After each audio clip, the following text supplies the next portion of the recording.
अस्सलाम वालेकुम। तो हम बात करते हैं Newton second law of motion की। इसके ऊपर मैंने वेरी वेरी वेरी इंपॉर्टेंट लिख दी। इस बात का मतलब ये है कि बोर्ड के पॉइंट ऑफ व्यू से ये शॉर्ट क्वेश्चंस के लिहाज से भी बहुत इंपॉर्टेंट है और लॉन्ग क्वेश्चन के लिहाज से भी बहुत इंपॉर्टेंट है। तो मेरे भाई सबसे पहले Newton second law of motion को हम बड़े ही आसान तरीके से समझेंगे।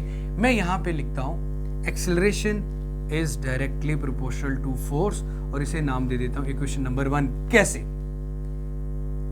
एक्सेलरेशन क्या चीज होती है? जब वेलोसिटी में चेंज आता है। वेलोसिटी में चेंज कब आएगा? जब आप ऑब्जेक्ट के ऊपर क्या लगाओगे? फोर्स। और चेंज के आने से क्या प्रोड्यूस होता है? एक्सेलरेशन। जब कोई ऑब्जेक्ट रेस्ट में है, आप उसे फोर्स लगा के मूव करवा दो, तब भी वेलोसिटी में चेंज आ गया। अगर कोई ऑब्जेक्ट मूव कर रहा है तो आप उससे फोर्स लगा के रोक दो, तब भी वेलोसिटी में चेंज आ गया। अगर कोई ऑब्जेक्ट मूव कर रहा है तो आप उसकी स्पीड बढ़ा दो, तब भी वेलोसिटी में चेंज आ रहा है। तो अगर जितनी ज्यादा फोर्स लगाओगे उतना ही वेलोसिटी में चेंज भी ज्यादा आएगा। जब एक क्वांटिटी के बढ़ाने से दूसरी क्वांटिटी बढ़ रही हो तो दोनों के दरमियान डायरेक्ट रिलेशनशिप आता है। Then we can say that acceleration is directly proportional to the applied force. वो फोर्स जो आप लगा रहे हो इसको अप्लाइड फोर्स का नाम दिया जाता है। उसके बाद acceleration is inversely proportional to मास।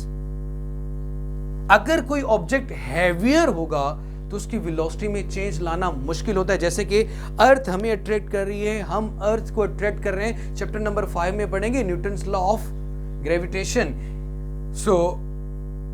या law of gravitation. Her object दूसरे ऑब्जेक्ट को अट्रैक्ट करता है, लेकिन जमीन हमारी तरफ नहीं आती, हम जमीन की तरफ जाते हैं। उसकी रीजन ये है कि उसका महज ज्यादा होता है, इसलिए उसकी वेलोसिटी में चेंज लाना मुश्किल होता है। जैसे कि छोटी सी एग्जांपल लेता हूं कि अगर मेरे हाथ में ये बोर्ड मार्कर है, इसको मैं जितनी फोर्स से मूव करवाना चाहूं मूव कर सकता हूं, ज्यादा तेजी से मूव करेगा एज कंपेयर टू कि आप में से किसी मोटे बंदे को मैं उठाकर फेंकने की कोशिश करूं तो मेरे लिए मुश्किल होगा। इट मींस कि हैवियर ऑब्जेक्ट की वेलोसिटी में चेंज लाना मुश्किल होता है as compare to the light object. It means कि मैस ज्यादा होगा तो एक्सेलरेशन कम होगा, मैस कम होगा तो एक्सेलरेशन ज्यादा होगा।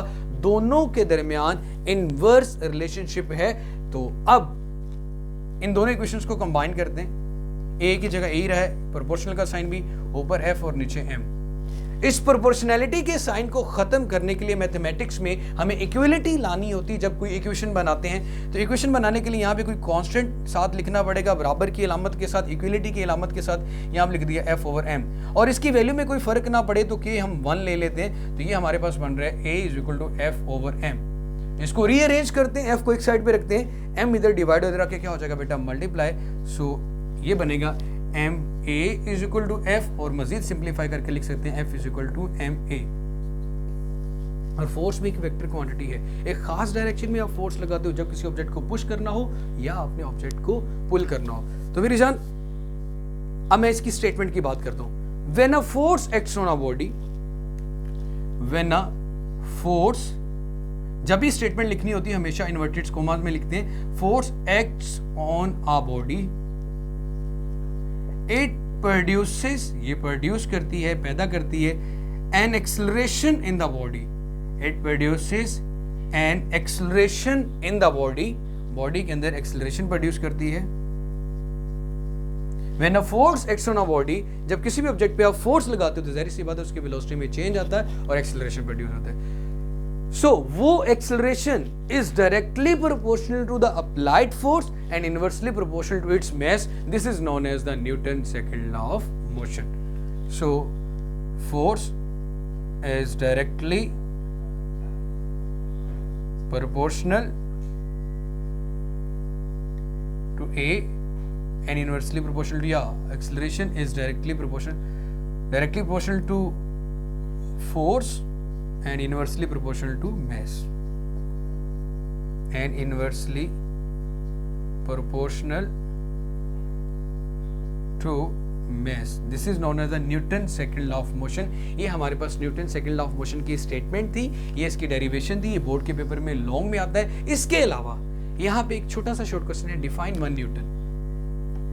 1 न्यूटन, अब फोर्स का जो एसआई यूनिट होता है वो न्यूटन के नाम से ही रखा गया है। अब यहां से फोर्स को बड़े अच्छे से क्लियर हो गया? When a force acts on a body it produces an acceleration in the body and this acceleration is directly proportional to the applied force and inversely proportional to its mass. This is known as the Newton's second law of motion. And now what is Newton? 1 Newton, आप simply formula लिखो F is equal to ma, force का unit होता है जी Newton, आप 1 सारी values ले लें, 1 kg। जब भी आप क्वांटिटीज को डिस्क्राइब करोगे, अगर यूनिट के लिए मतलब 1 यूनिट का मतलब भी 1 होता है, 1 के लिए अगर ये इक्वेशन बैलेंस हो जाती है, लेफ्ट हैंड साइड राइट के इक्वल आ जाती है, तो बाकी वैल्यूज के लिए इक्वल होगी।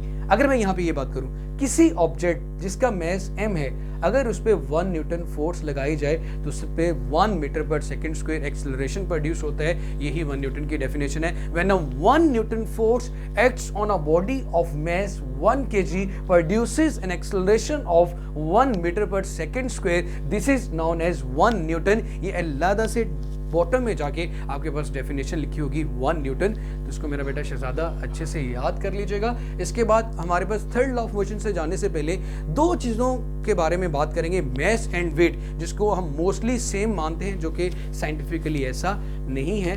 तो तब तक अपना ख्याल रखिएगा भाईजान। अल्लाह हाफिज़।